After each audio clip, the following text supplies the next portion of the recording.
Hello বন্ধুরা, কেমন আছো? আশা করি সবাই ভালো, আমিও ভালো। তো এটা পালসার NS 125 BS6। তো প্রবলেমটা হচ্ছে কি, গাড়িটাতে একটুকু মোবিল ছিল না, নেক্সট করে কিন্তু মোবিল ভরলাম, তবুও গাড়িটা কিন্তু টানছে না। তো টানার কারণ হচ্ছে এখন ক্লাচ সাইড খুলবো, ক্লাচ প্লেটে কিন্তু ফল্ট হয়ে গেছে অলরেডি। তো চলো লেট না করে দেখতে থাকো।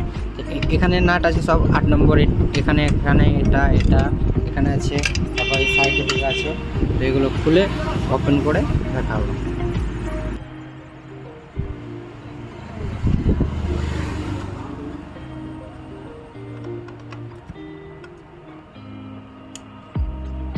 তো এখানে ফিল্টারের নাটগুলো ভালোভাবে সাইডে যেটা থাকে খুলে নেব। ফাইনালি অনেক মানে টাইট থাকে, এভাবে খুলে নিলাম।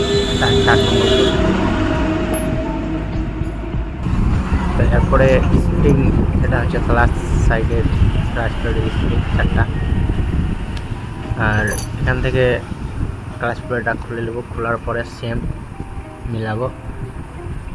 গাড়ি এত ক্লাচ প্লেট ডাউন হয়েছিল যে কিছুই টানছিল না এইগুলো। চলো তা দেখা যাক।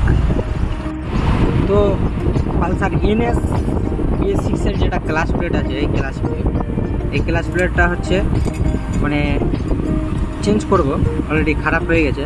তো এখানে আমার এই ক্লাচ প্লেট আর হিরোর BS6 গ্ল্যামারের বা সুপারের ক্লাচ প্লেট একই।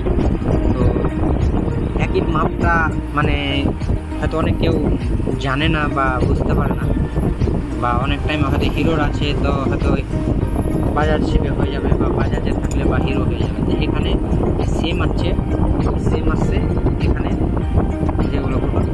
তো হিরোরটাও দেখাবো, এটা হচ্ছে বাজাজ NS।